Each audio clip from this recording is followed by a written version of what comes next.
question everything. For the truth should not be televised, and that's for sure. So with that, you know, happy Sabbath to all those that know. You know, being the Aboriginal Negroes of America, the true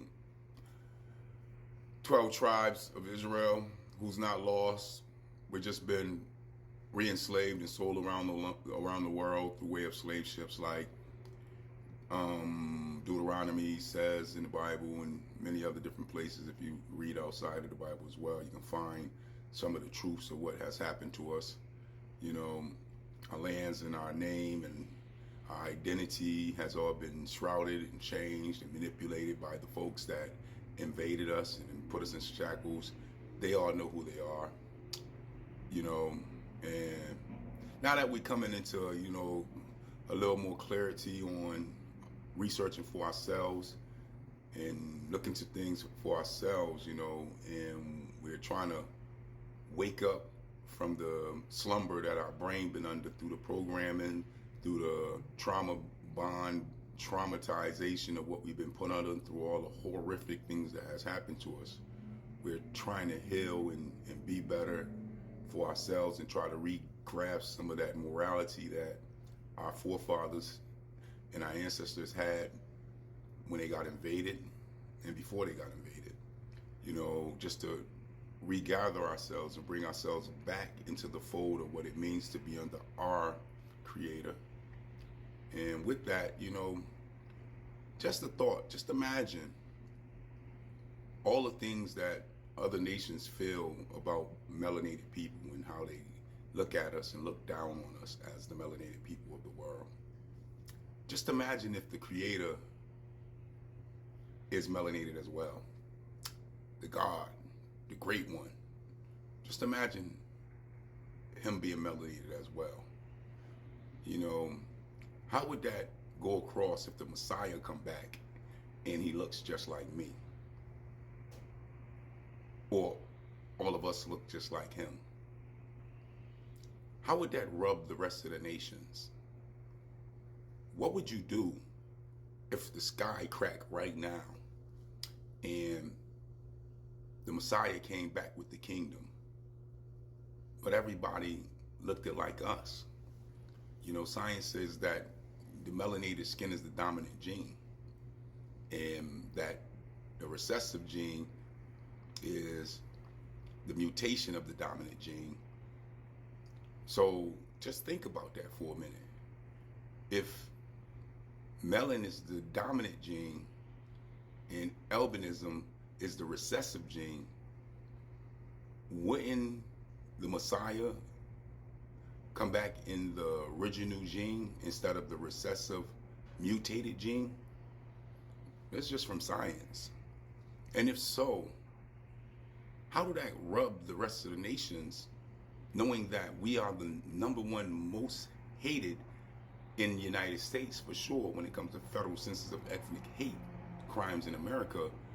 Melanated people, the Aboriginal Negroes of America, the true 12 tribes, are the actual #1 hated in the country. How would that work out for the other nations? Oh yes, you know, our people done fell into strong sin based off of all the things that has happened to us.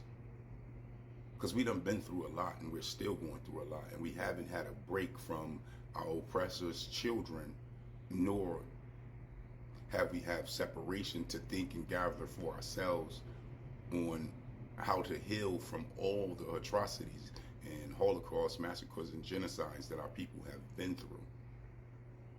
So yes, we done took on a lot of sinful ways today, and a lot of them was forced on us by pure violence, to the point where over hundreds of years, and it's true, hundreds of years of non-separation from being infringed upon, we done took on that same hatred for ourselves and took on a whole lot of lust, envy, greed, hatred, you name it, adultery, all sorts of atrocities that are of major sins when it comes to dealing with our Creator.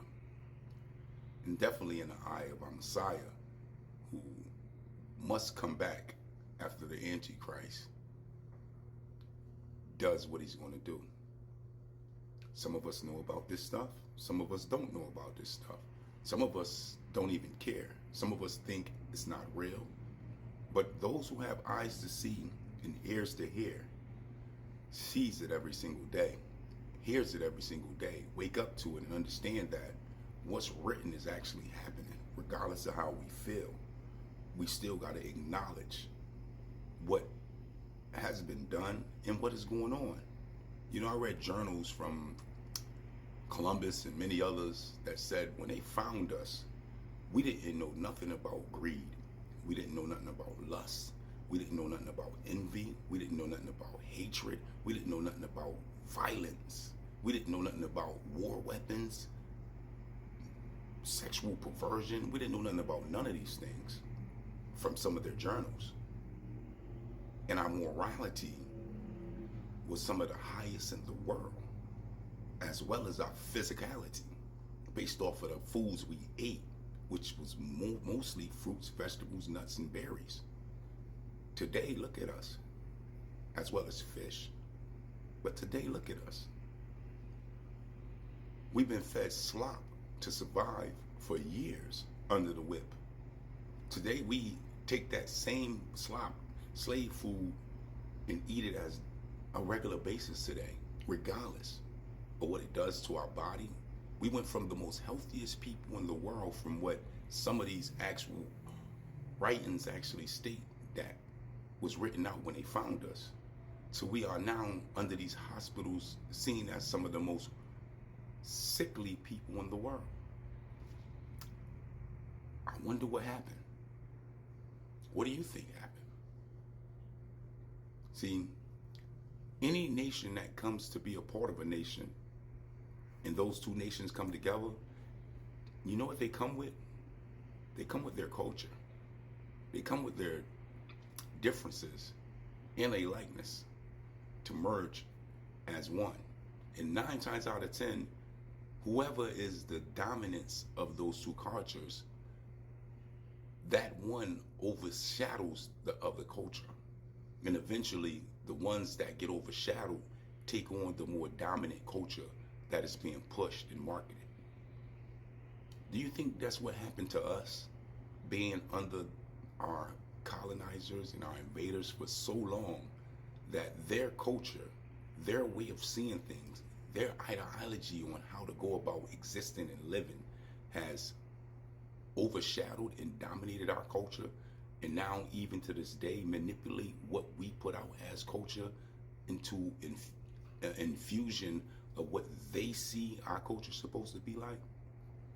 Do you think that has anything to do with our behavior today on how we act as a people? These are some thoughts, you know, especially understanding that we as a people are the 12 tribes. That they still say, with all the technology in the world, that the 12 tribes are lost. With all the technology, they haven't found the 12 tribes yet.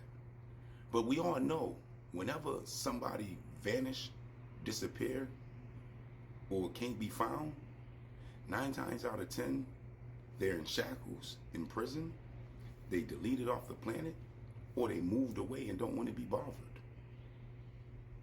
Go figure.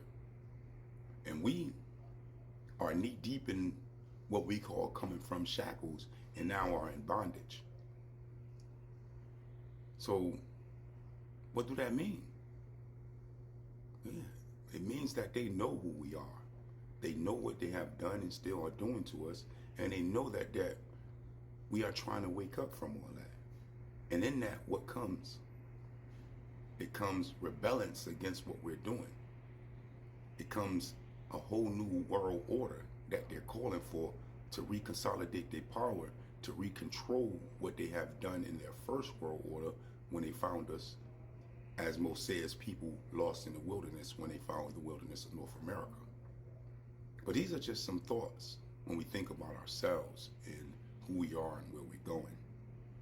But hey, I don't know, and I don't understand. But that is the question. You let me know. Peace, peace.